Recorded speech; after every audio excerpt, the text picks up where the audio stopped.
people, welcome back to another YouTube video. Today I'm going to be giving you guys tips about workouts, nutrition, balance, lifestyle, motivation in college, everything fitness related so you can start your fitness journey strong in 2025. I asked you guys some questions on my Instagram, Sabrina Strong, so I'm going to be answering those for you guys. So stick along, and also if you don't follow my Instagram, follow that so you can be included in the next Q&A. Anyways, without further ado, let's get into it. So I'm going to be separating the questions into categories. So first step is nutrition. First question, I struggle to get enough protein as a working professional. Any tips? Protein shakes, canned tuna, canned salmon, cottage cheese, yogurt, protein bars, protein powder. Like, just have snacks that you can bring with you. It makes it so much easier, and you can do it. Like, if you want to eat enough protein, you can do it. You just have to go out of your way to plan beforehand or meal prep like 3-ingredient meals. It's a lot easier than you Instagram makes it seem by having all these like healthy recipes be like 20 ingredients long. It doesn't need to be that way. You can make 4-ingredient meals and bring them to work and have that work out for you. Next question, how to cut out sugar. This is gonna be food swaps. So you find the unhealthy things that you like that have a lot of sugar in them and find healthy alternatives that are like sugar-free. Some people don't like sugar-free and think it tastes not as good, but I think it's a great alternative to the unhealthy options that you love. So you could do Diet Coke or sugar-free maple syrup, or you could do sugar-free chocolate chips. So you can make all these recipes with sugar-free ingredients, or if sugar-free isn't good for you, you can just go to the lower calorie options, like try powdered peanut butter instead of the regular peanut butter. Really, to cut out sugar, you need to just find these healthy alternatives to your cravings. Next question, how many grams of protein do you eat per day? I would say shoot for 1 gram to 1.5 gram per body weight. Right now I'm eating 150 grams a day. I find that does best for building muscle and making it so I'm still able to digest my food. Because when it gets up to too many protein grams a day, I find that it kind of is harder to digest. But to build muscle, you need to be eating protein. So I would say at very least 1 gram of body fat. So if you weigh 120 pounds, you should be eating 120 grams of protein a day. Next question. How did you start making changes in your nutrition to help you reach your goals? I watched YouTube videos on how to make high protein recipes, meals, desserts, snacks, lunches, breakfast, few ingredients. That's the key. You are not going to stay consistent with these healthy meals that you're making, which have 15 ingredients in it. That is not ideal, and it won't be long term. You need to find recipes that will allow you to make them long term, which are going to be 4-ingredient, 5-ingredient recipes that are quick, 10 minutes, that when you're busy, you can just make them up and eat them. All right, now we're gonna do some workout tips. First question, how do you have such good abs? So I'm gonna say this goes down to 3 things: body fat percentage, genetics, and the kitchen. I have abs mainly because my body fat percentage is so low. When it goes lower, they become more visible, and it just really depends where you hold your fat, which comes to genetics. Some people hold their fat more in their stomach area. Some people hold it more in their glutes. Some people hold it more in their upper body. It really just depends on your genetics. And then third thing is the kitchen. It doesn't matter how hard you work out. If you're not eating a good diet, you're not gonna have abs. It's just the hard truth. All right, next question. How to be more toned? What exercises do you recommend? I would say that you need to be lifting and doing cardio to be toned. I would say that you should weightlift. You should try and do it as often as you can. Everyone's schedule is different, so don't do something that you know is not realistic, but anywhere between 4 days a week to 6 days a week of lifting weights will get you a lean muscle mass. And along with some cardio, I would say the most progress that I saw in lean muscle mass when I was eating more and working out was when I was doing a little bit of cardio as well. Next question kind of goes along with this. It is how to gain lean muscle and not fat. So I gained lean muscle and not as much fat by progressive overloading my exercises. I don't really change my workout split for like a month. I do the same exercises each week. I will just try and increase my reps, increase my weight. This is how you show that you're improving. Like if you're going heavier, you know that you're pushing yourself more, and this is how you push your muscles to grow. Progressive overloading is super important to do. Along with cardio, like I said, I do the treadmill. 10,000 steps a day is also so important.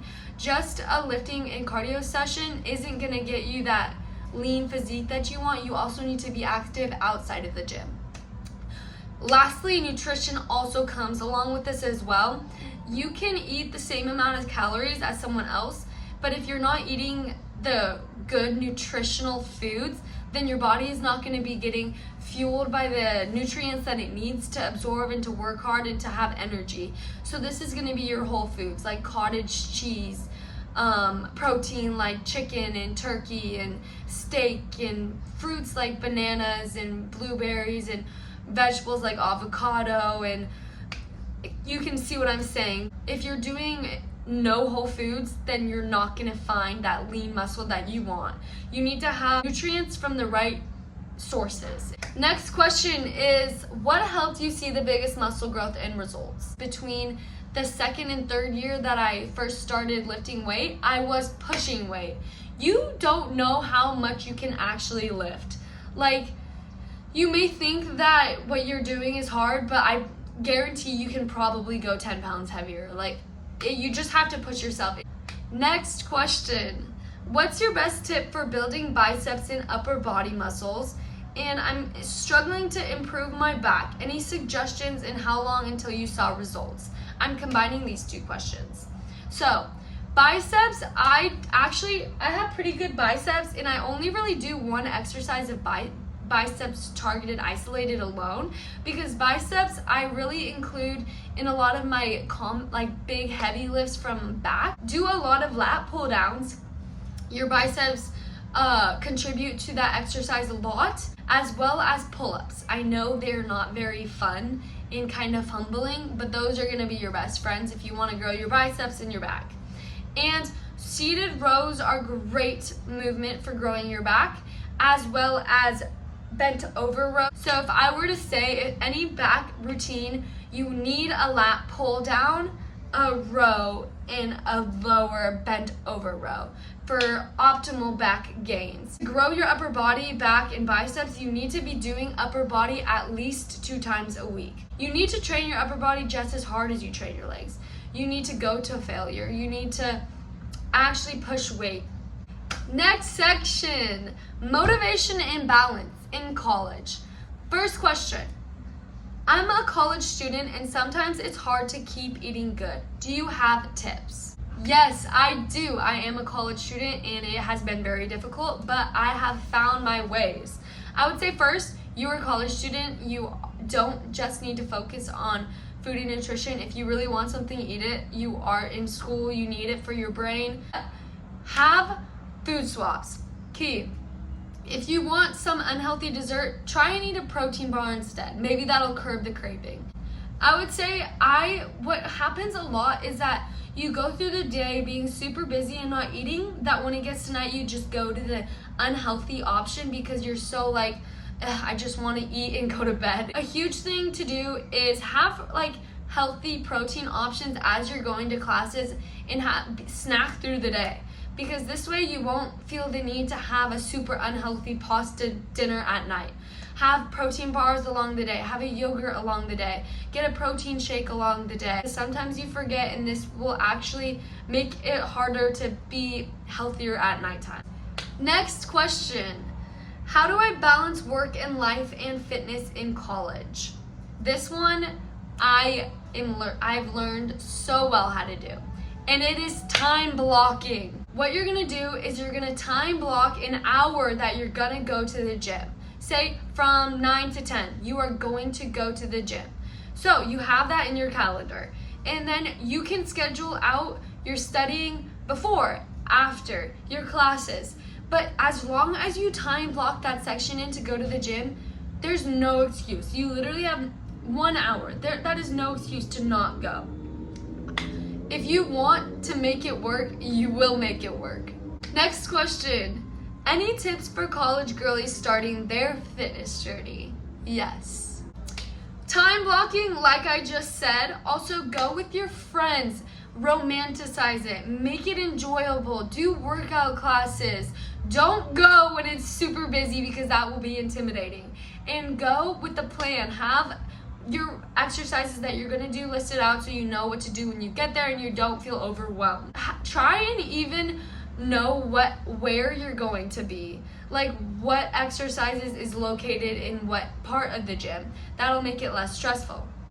I would say a huge thing is also to go in what you feel comfortable in, because a college gym is very intimidating. So make sure you're there in whatever you feel comfortable and confident in. If that's a sweatshirt and sweatpants, do that.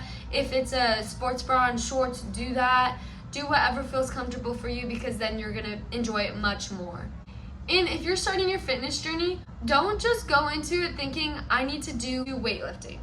You don't need to do weightlifting. If you don't like weightlifting, don't weightlift. If you want to do cardio, do cardio. If you want to do Pilates, do Pilates. There are so many different types of activities. You don't need to choose one. You can also try a bunch and see which ones you like, because the one you like is the one that will actually be able to be long-term and that you will stick to and that you will love to do. Next question. How to get motivated to get back into the gym and how to keep on going. This kind of goes into the last question. I would say definitely try and go with some friends. Take workout classes, because it really motivates you if there's people around you trying to do exactly what you're doing. I would say get cute before you go. Like put on a cute outfit, get hyped, do some singing, like take some pre-workout, make your meal before you go aesthetic so it's like more fun. And I would say a huge thing is to get to the gym. Sometimes all it really takes is to put on your shoes and put on your outfit. Just get ready, romanticize it, find something you love, because this is a long-term journey, not just like a 1 month kind of thing. Like you want to have something that you can stay consistent at. Last section in this Q&A, where am I in my fitness journey? So first question you guys asked is, how long have you been lifting weights? So I've been lifting weights since 2020. I didn't really see muscle growth until like a year after I started with lifting weight, which goes to show that it takes time to actually put muscle on. It took me a full year. 2 years after that, I was able to gain so much muscle. I was able to push weight. I continued eating a lot. You need to be eating a lot. Next question is, what do you do when you go overseas for fitness? So I'm actually overseas right now, and I just made a reel about this on my Instagram. You can check it out, Sabrina Strong. But I would say try and make food at home. Get the same ingredients that you would actually get at home. And another thing is, when you go out to restaurants, make sure to get a protein, carb, and a vegetable. I actually find it really helpful when they have sides and you can choose a protein source and a vegetable and a carb. But when there's entrees, just make sure that there's gonna be less oils and butters and sauces involved, more just plain ingredients. Next question is, what is your diet right now? So my diet right now is 80-20. I try and do whole foods 80% of my diet, and then processed foods and yummy foods that I love for 20%. The 80% is like salmon, chicken, avocados, fruits, and then the 20% is like my protein bars, the processed foods that I just love. And last question, what is your workout split currently and what do you do for cardio? So currently I lift weights 6 days of the week, and I do cardio after every session, which will be 15 minutes on the treadmill for 13 incline speed, 3 for 15 minutes after an hour lift. So I do push, pull, legs, I redo all the way over, and I just rest once a week. And on my rest day, I just get my steps in, which also my daily goal is 10,000 steps every day. All right, thank you guys so much for watching, and I hope you got some great tips and inspiration on how you can start your fitness journey in 2025 or just level up it in general. Anyway, subscribe to my channel so you can see the next video, and I hope to see you soon. All right, bye.